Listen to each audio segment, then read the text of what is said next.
en mi pueblo, gracias por la sintonía, gracias por los que nos envían los mensajes de texto a través del correo que ven en pantalla, a los que nos están viendo a través de la red en YouTube o en Facebook, también recibimos los comentarios, agradecidos a aquellos que nos critican, agradecidos también por supuesto a aquellos que nos hacen una adición, nos suman un comentario importante.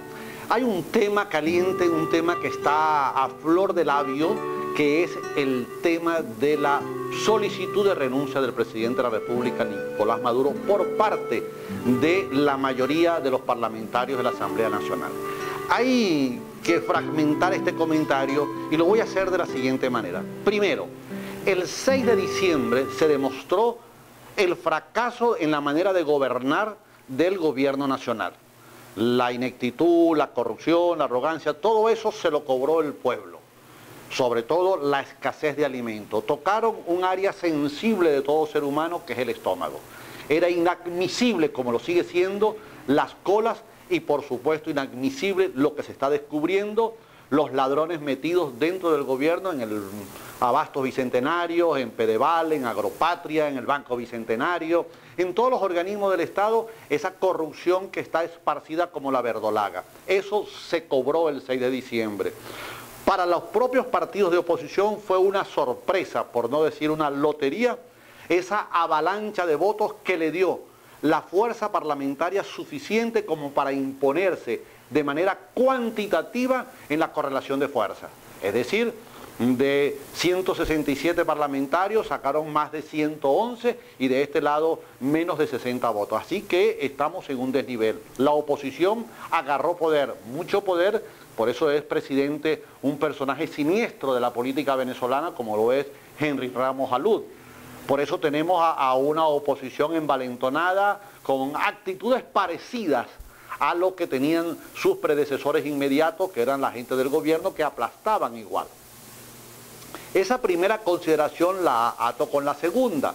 Las expectativas, cuando la gente vota contra el gobierno y le da el voto a la oposición, se esperaba que se resolvieran problemas básicos, las colas. Recuerde que en la campaña electoral la oposición dijo que se iban a acabar las colas si ellos llegaban a la Asamblea Nacional. No se han acabado las colas siguen allí, sigue el acaparamiento, sigue la especulación, sigue el contrabando, ahora más grave en la frontera sur de Venezuela, sobre todo en la frontera de Apure con el departamento de Arauca en Colombia, hay tráfico de personas. Se está cobrando por trasladar personas de un lado a otro. ¿Quiénes están cobrando? Se acusan a los militares que están situados en esa zona.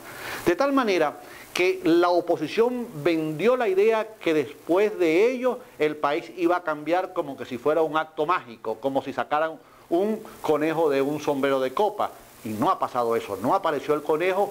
Al contrario, la Asamblea se ha convertido en una pelea de gallo, en una gallera.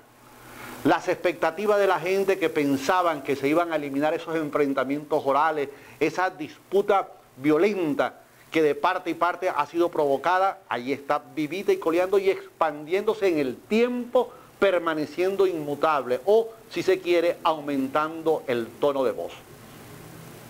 La oposición entonces ha empezado un proceso de desgaste del discurso, es decir, empiezan a repetir las mismas cosas y dirigen su accionar no a cómo beneficia, sino a la cabeza del presidente de la República. La pregunta es, ¿la solución que planteaban ellos era salir del presidente?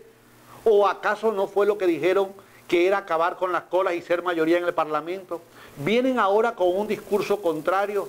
Soy de los que creo que la oposición venezolana ha tenido tres grandes opciones históricas en los últimos 16 años. Opciones de oro para poder hacerse del poder. Al perderlo, con la llegada del presidente Chávez, se vieron acorralados, se vieron sorprendidos más que acorralados.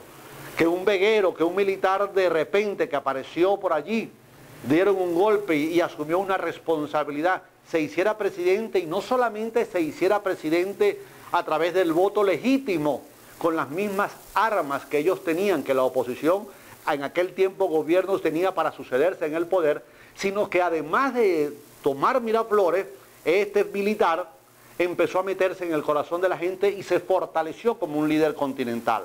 Se les escapó de las manos, no eran lo que pensaban. Sucedió que el hombre resultó ser más fuerte de lo que pensaban. Pero en 16 años la oposición tuvo un paro petrolero aberrante. Recuerdan aquellas navidades que fueron casi suspendidas por este grupo de opositores que llamaron a una huelga. Luego tuvieron el golpe de abril. Durante 2 días estuvimos sin presidente de la República, se autonombraron presidente y cayeron. Y la tercera opción es esta. En las 2 anteriores, con más de 7 millones de seguidores, con marchas multitudinarias, los dirigentes de oposición no supieron capitalizar ese descontento y perdieron la oportunidad. Y las oportunidades, cuando se pierden, rara vez se repiten. Sin embargo, para magnanimidad de la oposición, para sorpresa de la misma oposición, ahora tienen otra oportunidad. Pero entonces, esta oportunidad, en vez de dirigirla a la población, en vez de vincularse al pueblo, porque no se gana el poder solamente a punto de discursos en la asamblea, el poder se gana en la calle. El poder se gana vinculándose al pueblo, sintiendo el aroma, sintiendo las palpitaciones, sintiendo al pueblo, el fango del pueblo sobre la piel. Así es que se gana el poder, así es que se hace historia. Hoy tenemos una oposición escandalizada dentro de la Asamblea Nacional y, por supuesto, un gobierno que ataca y contraataca. Lo más ilógico que se nos ha querido vender por parte de la oposición es creerse un suprapoder. De pronto creyeron que con esa mayoría aplastante en la Asamblea podían designar, hacer y deshacer.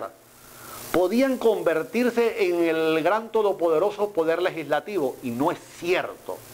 Si algo molesta es la mentira y la traición. 2 bajos valores que ofenden el sentido humano. La mentira solo la manejan los cobardes y la traición los infelices. Y aquí se está mintiendo. La Asamblea Nacional no decide el destino del país. La Asamblea Nacional es para legislar. Al legislar y al hacerle llegar al pueblo unas leyes nuevas, esas leyes por sí solas no cambian la historia del país.